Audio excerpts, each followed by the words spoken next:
So it's been a very long while since the last time that I was able to post videos here in this channel, and that is because I have to take my time to prepare for the Certified Public Accountant Licensure Examination. And by God's grace, after 9 months of bloody review, I was able to nail the CPA title in just one take. And she's a CPA now. Hindi na lang basta estudyante ang nagtuturo sa inyo ngayon sa channel na to. So please continue to support my channel. Subscribe if you haven't yet subscribed. And if you have any questions, just leave a comment, send me a direct message, or email me so that I will be able to share what I know, if ever I know what you're asking, and that you can benefit from what I will say too. So please continue watching this video and take care. Thank you!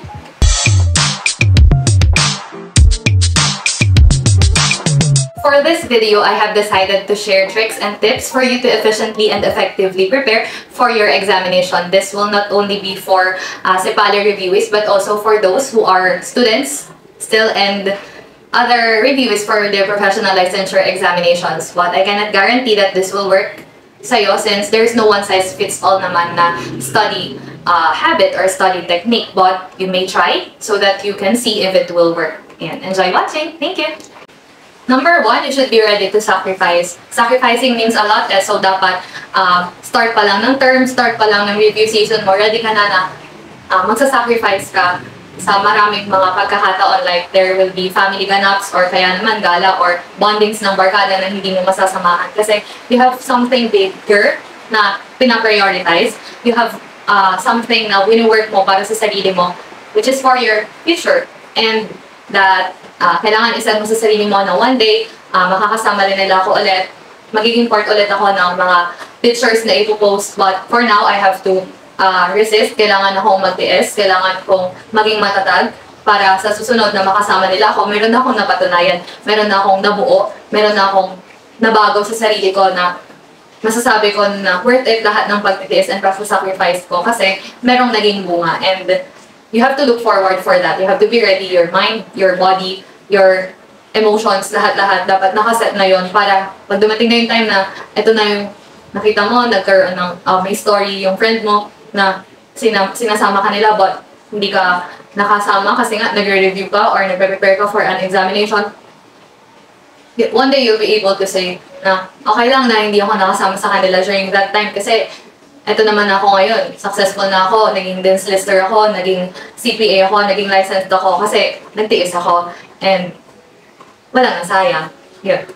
Second is for you to develop a habit. Yung habit na makakasanayan mo, hahanapin ang katawan mo, na hindi mo na kailangan mag-alarm para gumising ka ng maaga kasi mag-aaral ka. For example, if you are a reviewee, dapat sanay ka na maghapon, nakaupo ka lang sa harap ng lamesa, nagsastudy, nagbabasa ng libro, nagsasolve ng problems. If hindi mo kaya ng mahabang time, pwedeng unti-unti, like 1 hour a day, 2 hours, then gradually mag-increase siya.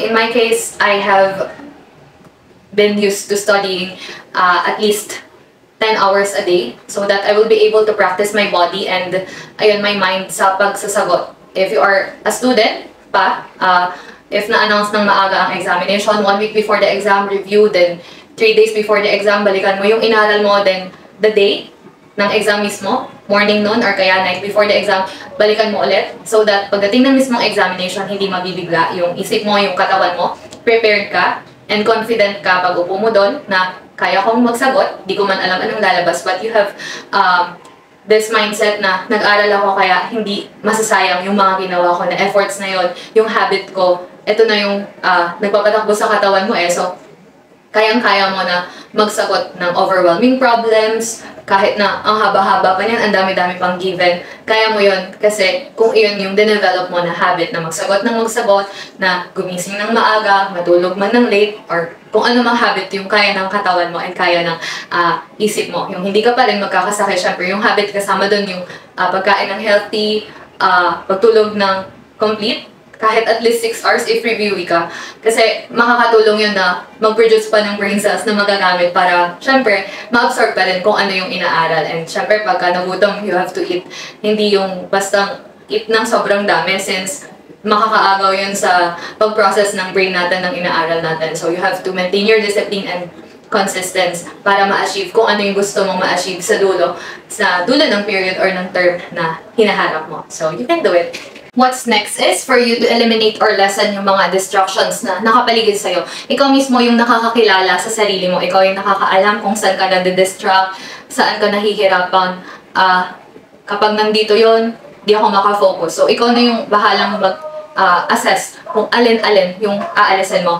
In my case, ang inalis ko, social media. Sobrang toxic for me, lalo Facebook, Twitter, Instagram. Sometimes bumabalik ako sa Instagram just to post stories, pero i-uninstall ko rin. And alam ko sa sarili ko nakakain yun ng oras. That's why I have decided to resist, no? Magtiis muna din na walang social media. Hindi muna maging updated sa mga bagay-bagay sa paligid so that I will be able to focus kung ano lang muna yung dapat kong pag-focusan. Inuna ko muna na ibigay lahat ng oras sa review. Kung student naman, basta during your classes, during your review period, make sure na iiwasan mong gumamit ng phone para maiwasan mo na magbaling yung isip mo sa ibang mga bagay na hindi naman ganun kahalaga. Yun yung ginawa ko. Binawasan din syempre yung gala, yung pagpupuyat, yung mga unnecessary things na hindi naman talaga makakatulong sa paghahanda para sa isang examination. Kasi syempre, we have to learn to manage our time effectively. Kaya tayo mismo yung gagawa ng paraan para hindi natin pagsisihan sa huli kung ano man yung mga desisyon na ginagawa natin. Kaya, you have to think very carefully sa lahat ng pinapag-spendan mo ng oras kasi sobrang limited yung oras ng isang estudyante or kaya ng isang reviewee dahil meron kang mga topics na kailangan i-cover for a given period. That's why, laging mahalaga ang pagdidisiplina sa sarili. For the next one, I would like you to keep your fire burning. Sa tuwing darating yung time na mapapagod ka or maiisip mo kung kaya mo ba talaga or kung nasan ka na bang part ng pag-usad, you have to remember, you have to always go back doon sa dahilan kung bakit ka nagsimula. Lagi mong alalahanin yung parents mo na nagsisika para sa'yo, mga kapatid mo na umaasa rin, if ever, you are a breadwinner or kaya naman, alam mo, naniniwala sa'yo yung mga tao na naghihintay kung sakali mang umalis ka sa inyo. Or kaya naman, mga tao nakapaligid din sa'yo pero hindi nila alam kung ano na yung pinagdaraanan mo. Kasi tayo lang yung nakakaalam kung nasa na ba talaga tayo eh. Though hindi natin nakikita kung anong part na ba tayo nung path na nilalakaran natin. Pero lagi mong tanawin yung endpoint na gusto ko makagraduate, gusto ko maging CPA, gusto ko maging lisensyado, hindi ko titigilan to. Kailangan magliyab, maglagablab kung ano yung pagnanais sa puso mo para hindi ka tumigil kahit mahirapan ka, kahit mapagod ka, kahit minsan mawalan ka ng pag-asa. You have to always choose to keep going, magpatuloy na sikapin na makarating sa dulo kahit sa papaanong paraan. Basta hindi ka mapapahamak or hindi ka makakasakit ng ibang tao. Basta do your part, mag-aral ng mabuti, mag-practice, subukang i-retain kung ano yung inaaral. And the higher being, God, He will always do the rest for you. Alam niya naman kung anong serve natin. So, just show Him kung hanggang saan yung kaya natin. And di naman tayo mabibigo. Next is be resourceful. Kasi hindi pwede na mag-rely ka lang sa isang material or isang book. No? Kailangan igala natin yung sarili natin. Not necessarily or not literally na igala mo kung saan-saan lugar, but pwede kang kasing makakita online social media platforms, Twitter, Facebook, marami dyan na mga nagkalat na materials na makakatulong sa'yo to understand better kung ano yung mga nahihirapan kang topics o kaya makapag-practice pa. But you have to be careful in choosing what you are trusting. Kailangan sure ka na reliable o kaya trusted o kaya updated yung mga materials na kukunin mo. Pero for reviewees, first, you have to trust your review center. Meron silang mga sasabihin sa inyo na mga tips din ng mga bagay din na dapat yung i-consider kung meron pa ba kayong kailangan na ibang materials na makakatulong sa inyo.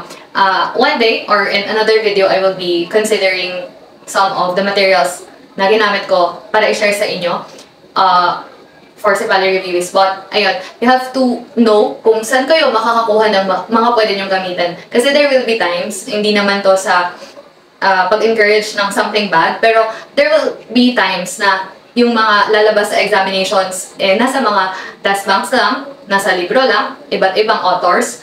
Kaya, dapat hindi lang sa isa mo pinofocus yung sarili mo. Kung kaya mong maglaan ng oras para mag-open ng ibang books, mag-open ng ibang resources, the better. Kasi mas marami kang malalaman, mas marami kang maintindihan, mas marami kang matututunan. And hindi yun masama hanggat hindi siya nagdudulot sa'yo ng confusion. For example, naintindihan ko dito sa book na to, tapos pagbukas ko ng ibang book, iba yung explanation, naguluhan ako.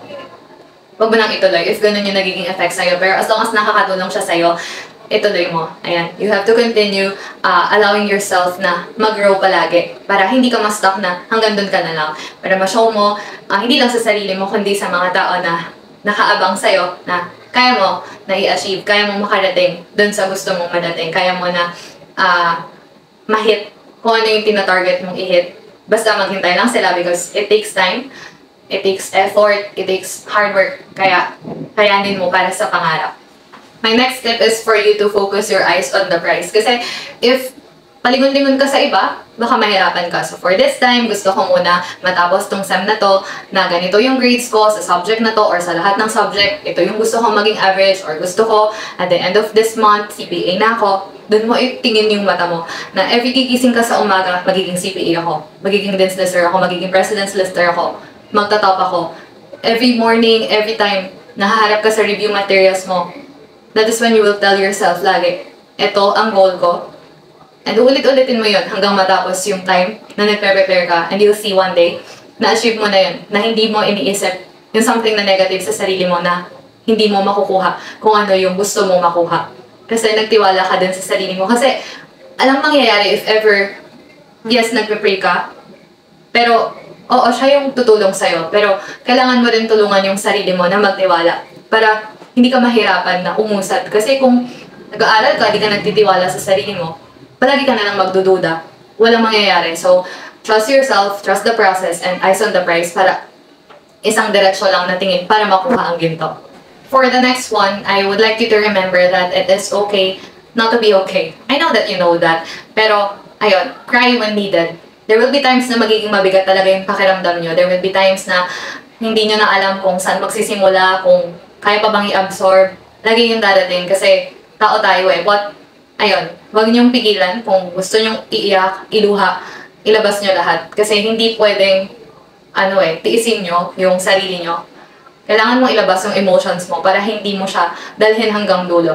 Kapag nakaiyak ka na, kapag okay na lahat, pwede na ulit mag-aral, pwede na ulit mag-review, pwede na ulit maging masaya, pwede na ulit maramdaman na magaan yung pagdadala ng buhay. Kasi kung hindi ka iiyak and magpapaka-strong ka kunwari, pero hindi na talaga kaya, baka iba yung maging result sa'yo, baka biglang sumabog ka na lang. So, cry when needed, pause when needed, para hindi masyadong kasi possible na magkaroon ka ng burnout, and that would take weeks para makarecover ka. So, kahit na an hour umiyak ka, go. Kung yun yung kailangan ng katawan mo, kung yun yung kailangan ng isip mo para magaanan ka na ulit. Hindi siya kabawasan sa pagiging strong ng isang tao. Babae ka man, lalaki ka man, you can break down. And sa pag-iyak mo na yun, samahan mo ng prayer. And mas masarap kung may makikinig kasi sa'yo. Ayun. So, don't hesitate to have your tears fall down kung kinakailangan. Next is, have fun or enjoy din sometimes. But, ayun, kagaya nga kanina sinabi ko na isa yun sa mga nilesson ko sa sarili ko. Pero, kahit once a week or kapag kailangan na talaga, like ayun, after mo mag-cry, kailangan ko na mag-enjoy naman, bili akong ice cream, therapy, diba? Para naman sumaya ka, gumaan yung feeling mo. Pwede mo naman gawin yun, but hindi naman araw-araw na kakain ka sa labas, gala ka SM, spend time with friends. Hindi siya sinasuggest, no? But, ayun, kahit once a week lang, mag-spend ng time with family or friends para maging masaya ka naman. Pero hindi yung whole day, like, kahit ilang hours lang, para lang sumaya-saya, para lang gumaan kaan. Kasi syempre, hindi naman pwede na idukdok mo na lang yung sarili mo doon sa bagay na yun, na hindi ka na naka-feel na tao ka pa. So, sometimes you may spend quality time with friends or family, with yourself, para mas maging okay yung feeling mo. Kasi, mas okay din pagbalik mong mag-aral if nakapagpahinga ng kaunti yung isip mo. Ayun. Another one that's essential is rest. Kailangan din natin ng pahinga. But not necessarily, laging puro pahinga na lang yung gagawin mo. kahit na little breaks, ako ang ginagawa ko lagi, meron akong 10 minutes nap. Kahit nung student pa lang ako, pag nagpe-prepare sa exam, kung napapagod na yung usap, yung utak ko, kung feel ko wala na akong ma-absorb, 10 minutes mag-nap ako, then bangon agad, aral ulit. Ganun din ginawa ko hanggang review. Pero nung malapit na yung exam, pinipigilan ko na mag-nap kasi, yun nga, feeling ko di ko na kaya pagka-shine pa yung oras na meron ako. But yung rest mo sa gabi, wag mong agawan yun. Wag mong ibigay yun sa aral kasi kailangan yun ng katawan. Kaya, yun, sabi ko kanina, at least 6 hours ng rest kung kaya hanggang 7 to 8 hours. Basta hindi magpapagod ng sobra yung katawan mo kasi baka magkasakit. Kailangan din natin ingatan yung health natin kasi yun nga, sabi health is wealth. So you have to take care of your body, you have to take care of your mind. Kasi minsan, pag katawan mo na yung sumuko, wala na magagawa kahit gusto mo pang mag-aral. Kaya, magpahinga kapag kailangan dahil bahagi yan ng paghahanda. Last is, you have to pray the hardest. Yun yung, for me, yun yung naging highlight ng preparations na ginawa ko. From undergraduate hanggang review, prayer yung naging sandata ko. Kasi every time before ako mag-start, mag-aral, mag-pray, every after a topic, I have to pray. Kasi yun yung magiging, kumbaga bakod ng pag-aaral mo eh. Kailangan mo ng guidance sa simula. Pag natapos ka, kailangan mo pa rin ng guidance niya na help ka niya na i-retain lahat ng naaral mo kasi sobrang dami and hindi ka super hero para matandaan yung lahat and just your first view o kaya naman first time mong aralin, maintindihan mo kaagad. Imposible na ikaw lang yung gagawa nun sa sarili mo kaya you have to trust Him with all your heart, with all your mind na hindi ka mag-isa sa laban na pinasok mo, hindi ka mag-isa dyan sa pag-aaral mo, hindi ka mag-isa dyan sa paghahanda mo para sa exam. May Diyos na kasama ka. And you have to establish your devotional prayers, manalangin ng marami. Lalo na pagdating na ng examination, dyan mo ipakita kung gaano ka sumasampalataya na kaya niyang maghimala para sa'yo. Since di naman lahat ng binibigay na coverage ng topics, yan talaga yung ilalabas ng prof mo or kaya ng PRC or kung ano mang examination yung pinaghahandaan mo. But, ayun, yung laging pinakamahalaga for me is yung prayer kasi dyan mo makikita kung paano magkakaroon ng miracle sa buhay mo. Actually, I wasn't hoping na makakapasa ko for Sipale kasi sobrang hirap niya. Pero, natuwa ako dahil nagaanan din ako habang nag-e-exam knowing na may mga nasasagutan ako na, review ko to, alam ko to, kaya ko to. Pero meron din, marami-rami na hindi ko alam. And ayun, hindi naman kasi may ensure ng review na mapaghahandaan mo lahat. But at least you have the confidence. Kahit pa paano may familiarity ka sa lahat ng inaral mo. May familiarity ka sa mga lalabas. Pero ayun, pinakamahalaga yung relationship mo sa kanya. Yung trust mo na tutulungan ka niya. And at the end of the day, bibigay niya kung ano yung para sa'yo. Not necessarily kung ano yung hinihiling natin, pero one day you will see kung ano po yung talagang plano niya for us. Ayun. So, thank you for watching and I hope this helps. Take care always and I am looking forward for your victory. God bless you. Bye-bye.